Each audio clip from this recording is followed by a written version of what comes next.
அனைவருக்கும் வணக்கம். இன்றைய யோகா பகுதியில் நம்ம பார்க்கக்கூடியது வந்து பெல்விக் ஃப்ளோர் எக்ஸசைசஸ் அப்படின்னு, அதாவது இந்த பகுதிகளுக்குள்ள வந்து மசில்ஸ்க்கும் சரி வந்து நம்ம வந்து பயிற்சிகளை வந்து பார்த்துட்டு இருக்கோம். பகுதி 2 கடந்த பகுதியில் அப்படியே படுத்த நிலையில் வந்து நம்ம வந்து சுலபமான சில பயிற்சிகளை பார்த்தோம். அதே மாதிரி தான் வந்து இப்போவும் வந்து பண்ண போகிறோம். படுத்த நிலையில் ஒரு 2 பயிற்சிகளை வந்து பார்க்கலாம்.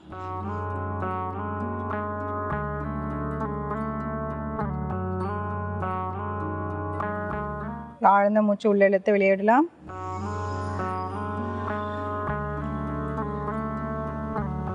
கால்களை மடக்கிட்டு இப்போ வந்து 2 கால்களுமே சேர்த்து வச்சுட்டு 2 முட்டியும் சேர்த்து வைக்கணும். 2 வந்து பாதங்களும் சேர்த்து வச்சிடணும். சேர்த்து வச்சுட்டு இந்த கைகளில் வந்து கழுத்துக்கு கீழே வந்து இந்த மாதிரி வச்சுட்டு இப்போது ஒரே பக்கமாக வந்து 2 காலுமே வந்து இப்படி சாய்க்க போகிறோம். நம்மளோட இந்த லோயர் பாடி மட்டும்தான் அப்படியே மூவ் ஆகணும். நம்மளோட இந்த அப்பர் பாடி வந்து அப்படியே இருக்கும். ஒரு முறுக்கிற தன்மை மாதிரி ஏற்படும். அப்போ வந்து இந்த இடுப்பு பகுதியில் இருக்கிற வந்து தசைகளுக்கு வந்து நல்லா தளர்வு அடைஞ்சிரும். அதே மாதிரி இப்போது வலது பக்கம்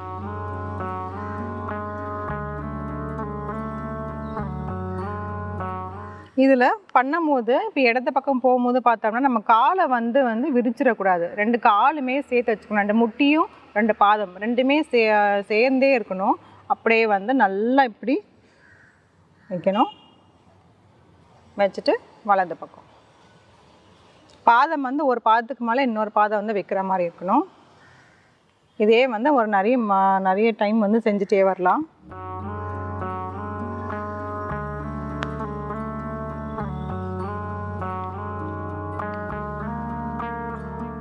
தளர்த்திக்கலாம்.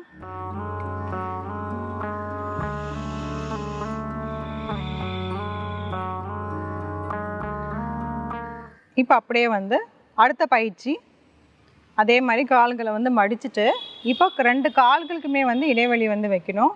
கால்கள் கொஞ்சம் நல்லா அகட்டி வச்சுக்கலாம். நல்லா இந்த அளவுக்கு வந்து அகட்டி வைக்கணும். வச்சுட்டு 2 முட்டிகளுக்குமே நல்லா இது வரணும். அதே மாதிரி கை பொசிஷன் வந்து அதே மாதிரி தான் நம்ம வைப்போம். வச்சுட்டு இப்போது இப்படி மடக்கும் போது வந்து வலது காலோட முட்டி வந்து இடது காலோட பாதத்தில் படுற மாதிரி வந்து வைக்கணும். மறுபடியும் இந்த பக்கம் வந்து இப்படி வைக்கணும். இந்த மாதிரி பண்ணும் போது நம்மளோட அந்த கால் பாதத்தை பொசிஷனை வந்து நம்ம மாற்றக்கூடாது. எப்படி இருந்ததோ அதே மாதிரி வச்சுட்டு நம்மளோட கால்களை மட்டும் இப்படியே வந்து நகர்த்திட்டே வந்து வரணும்.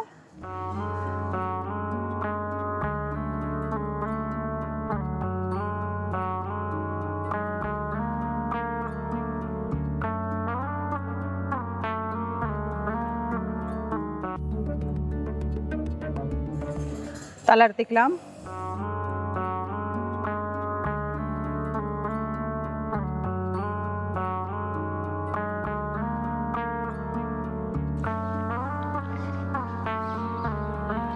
ஒரு ஆழ்ந்த மூச்சு உள்ள இழுத்து வெளியே விடலாம்.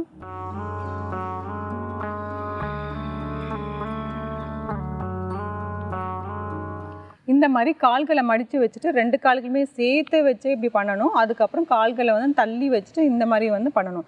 இதை வந்து ஒரு வலது ஒரு இடது வந்தால் ஒரு முறை வந்து நாம் வச்சுக்கிட்டு அதே மாதிரி வந்து ஒரு தொடர்ந்து வந்து ஒரு 10 முறை வந்து செஞ்சுட்டு ஒரு கேப் விட்டுட்டு மறுபடியும் ஒரு 10 முறை இதே மாதிரி வந்து நிறைய ரவுண்ட்ஸ்லாம் பண்ணும்போது என்ன ஆகும்னு பார்த்தீங்கன்னா நமக்கு வந்து இந்த பகுதிகள் இந்த பெல்விக் ரீஜன் சொல்லக்கூடிய இந்த இடுப்பு பகுதிகளுக்கு வந்துமே ரொம்பவே வந்து நல்லா தளர்வு அடைஞ்சிரும். அது இல்லாமல் இங்கே வந்து இடுப்பு பகுதியில் அதிகமான கொழுப்புகள் இருந்துச்சுன்னா அதையுமே இது ஆகிறதுக்கு வரும். அதே அப்புறம் நம்ம தொடை பகுதிகள் அதுக்கப்புறம் இந்த காஃப் மசில் இதுலேயுமே அதிகப்படியான கொழுப்புகள்லாம் இருக்கிறத வந்து அதுவுமே வந்து நல்லாவே குறையறதுக்கு நல்லா சான்ஸ் இருக்குது. அதுக்கப்புறம் இந்த இடுப்பு பகுதி இந்த லோவர் பேக் பெயின் இப்போ நிறைய பேருக்கு வந்து அசால்ட்டாக வந்து இந்த டீனேஜ் பசங்களுக்கு ஆண்கள் பெண்கள் எல்லாருக்குமே வந்து இந்த லோவர் பேக் பெயின் அந்த வண்டிகளை ஓட்டும் போது வந்து நம்மளோட முதுகு தன் நேராக வச்சுட்டு போய் ஓட்டாமல் இப்படி குனிஞ்சி ஓட்டுறதுனால வந்து அதனாலேயே வந்து நல்ல பேக் பெயின் வருது. கார் அதிகமான ஓட்டுறது அதுக்கப்புறம் தொடர்ந்து வந்து இப்போ ஐடி பர்சன்ஸ்லாம் இருந்தால் தொடர்ந்து வந்து உட்காந்துட்டு நம்ம லேப்டாப் பார்க்குற மாதிரியே இருக்கும், சிஸ்டம் பார்க்குற மாதிரி இருக்கும். அவங்களுக்கு இருந்தாலும் சரி அவங்களோட இந்த முதுகு தண்டு நேராக இல்லாதனால தான் வந்து இந்த மாதிரி பிரச்சனைகள்லாம் வருது. ஸோ அப்போ அதுக்கு வந்து நம்ம உடனே வந்து